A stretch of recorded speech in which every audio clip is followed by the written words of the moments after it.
चलिए दोस्तों, आज के अध्याय में हम जानेंगे ज्ञान विज्ञान योग। ये क्या है और ये कैसे काम करता है। परमेश्वर को जानना ही सबसे बड़ा विज्ञान है। छठे अध्याय ध्यान योग के अंत में श्री कृष्ण ने कहा था, योगियों में सबसे श्रेष्ठ वह है जो मुझ में लीन है। अब सातवें अध्याय में वे बताते हैं कि मैं कौन हूं, मेरी सत्ता क्या है और मुझे कैसे जाना जा सकता है। यही है ज्ञान, ईश्वर के स्वरूप का बौद्धिक बोध, और विज्ञान उस बोध का प्रत्यक्ष अनुभव। पूर्ण ज्ञान क्या है? श्री कृष्ण कहते हैं, हे अर्जुन, अब मैं तुझे वह ज्ञान दूंगा जिसे जान लेने के बाद इस संसार में और कुछ जानने योग्य नहीं रह जाएगा। यह पूर्ण ज्ञान है जिससे आत्मा, प्रकृति और परमात्मा सबके रहस्य स्पष्ट हो जाते हैं। मेरी अपारा प्रकृति के 8 भाग हैं, पृथ्वी, जल, अग्नि, वायु, आकाश, मन, बुद्धि और अहंकार। ये सभी जड़ तत्व अपरा प्रकृति हैं। लेकिन श्री कृष्ण आगे कहते हैं, इनसे परे एक मेरी परा प्रकृति है जिसमें जीवात्माएं स्थित हैं। यह परा प्रकृति बराबर चेतन तत्व, बराबर जीव, सब कुछ मुझसे ही उत्पन्न है। हे अर्जुन, मैं ही संपूर्ण सृष्टि का मूल कारण हूं। मुझसे ही सब कुछ उत्पन्न होता है और अंत में सब मुझ में ही लीन हो जाता है। होता है वैसे ही मैं सारी सृष्टि में व्याप्त हूं। लोग मेरे प्रभाव को नहीं पहचानते क्योंकि मैं अपने माया से छिपा रहता हूं। मेरी माया त्रिगुणात्मिका है, सत्व, रजस और तमस। यह माया इतनी प्रबल है कि इसे पार करना सहज नहीं। जो केवल भक्ति से मेरी शरण में आता है वही इस माया को पार कर सकता है।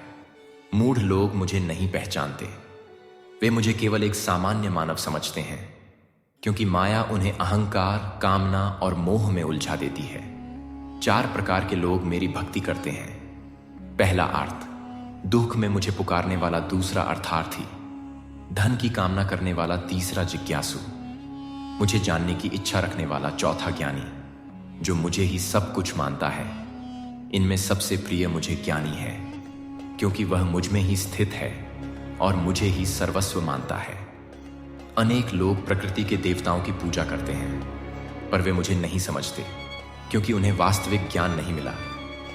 श्री कृष्ण यहां स्पष्ट करते हैं, सभी देवताएं मेरे ही अंश हैं, पर मुझे जानना है तो मूल कारण को पहचानो।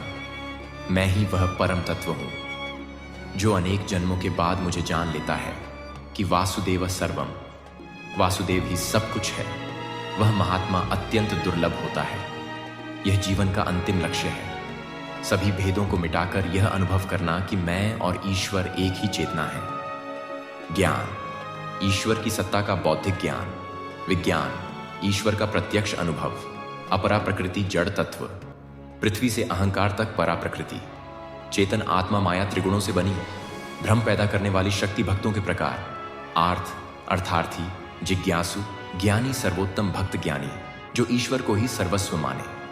सच्चा विज्ञान वही है जो आत्मा को आत्मा से मिला दे। ज्ञान तब तक अधूरा है जब तक वह भक्ति में न पिघल जाए। जिन्होंने जन्मों तक भक्ति की है वे ही जानते हैं वासुदेव ही सर्व है। जीवन के लिए कुछ संदेश। ईश्वर को जानना ही सच्चा ज्ञान है, उसे अनुभव करना ही सच्चा विज्ञान है और उसमें लीन हो जाना ही मोक्ष का मार्ग है।